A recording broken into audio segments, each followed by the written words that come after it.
Well, it really hasn't changed much because it's all happened gradually over a period of 12 years. But it's a great feeling, and it's very flattering to know that there's a lot of people who buy our music, and there's little kids who learn our songs and try to dance like me. I think it's great. It's very flattering. A lot of people wonder, well, what did you grow up listening to? Did you listen to the old Canutos? Did you listen to rock? Actually, I started singing country music, and my dad got us into Tex-Mex music. He used to have a band called Los Dinos, and we got into it. We started playing at a restaurant that my dad owned, and eventually we started playing for, weddings and family affairs that my dad kind of forced us on them. And it all happened from then. We went through hard times, and we had to turn to music as a means of putting food on the table, and we've been doing it ever since.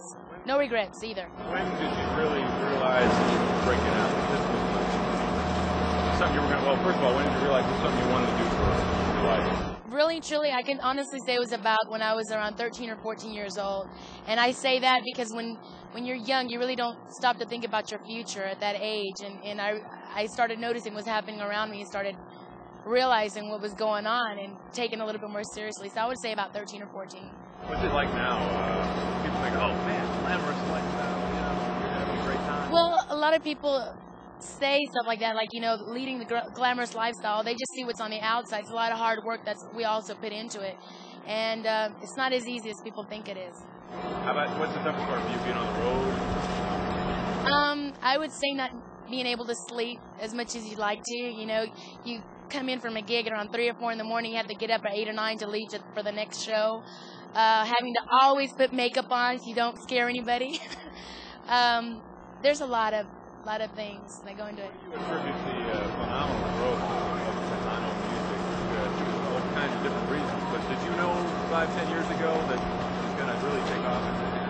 Really, truly, no. We always hoped that Tex-Mex music, when we got into it, would be able to expand because it was very regional at the time, just Texas. And now, with all these companies coming in, sponsors like our sponsor, Coca-Cola, and of course, Capitol Records, with the distribution worldwide, it's taken it to other limits. It's crossing, into other countries, and people are accepting it now. And what are some of the crowds that you played to? You played to huge crowds. We played to a lot of people.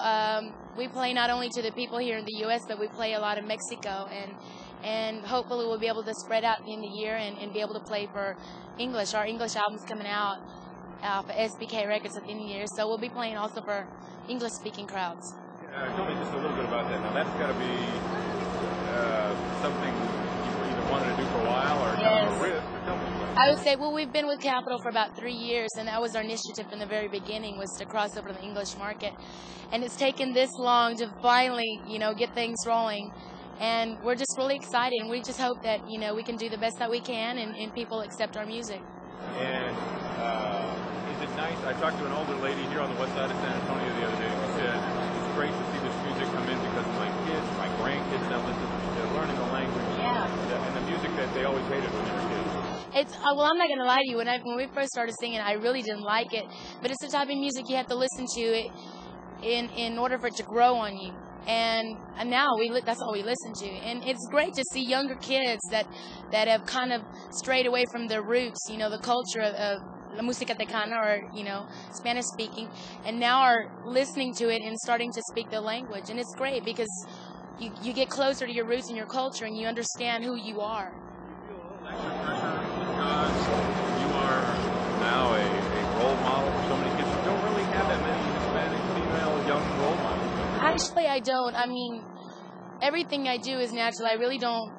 I mean, I was raised, stay away from drugs, don't do alcohol. So it's really natural to me, and I think every parent should teach their children in the household to start at at a young age to stay away from things like that. And I mean, anybody can be a role model. Anybody can. And what's it like being on stage out here when you get all these people just screaming at you? It's great. It's a good feeling. I think any artist could tell you, yeah, it's a great feeling, but it's kind of like unexplainable. It's something you can really explain in details or with words. It's just a feeling that you feel inside, and it's kind of like an addiction, a natural high. People ask you about your latest hit that's out right now. What are you telling them about your song?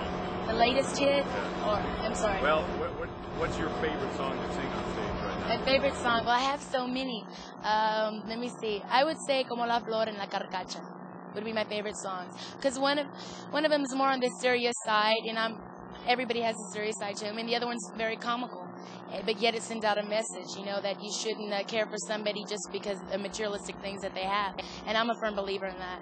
And last quick question to you. You were singing these songs in English on the next album. People might wonder, is she going to go away from Tejano? Yeah. We'll never leave Tejano music. I think it would be kind of sorry for us to turn our back on the people that have put us where we are today. We'll never leave it. We'll still be doing both. What kind of hope do you have for the album? For the English album? Well, I hate to count my chickens before they hatch, but I'd like for the group to be very successful. At least to be well known. Do you think that will help? A lot of people say bilingual and more English is really going to help sell Tejano across the country. I think so. I think, if we were to do interviews, people would ask, well, how did the group get started? Of course, we're going to say, Tejano music, we do this also. And, of course, people are going to automatically, the curiosity is going to be itching at them. They're going to die to hear it, And I think in that way, we'll be able to promote Tex-Mex music. And we also thought about doing a fusion with English music and promoting Tex-Mex music in the English market. So it'll be a kind of a fusion in the English market with the Spanish. And finally, you played in San Antonio for what's it like coming here to play Fiesta for what's going to be a huge crowd? Well, I think it's great. Finally, somebody's come up with an idea like this. Coca-Cola, they're always coming up with these really cool ideas.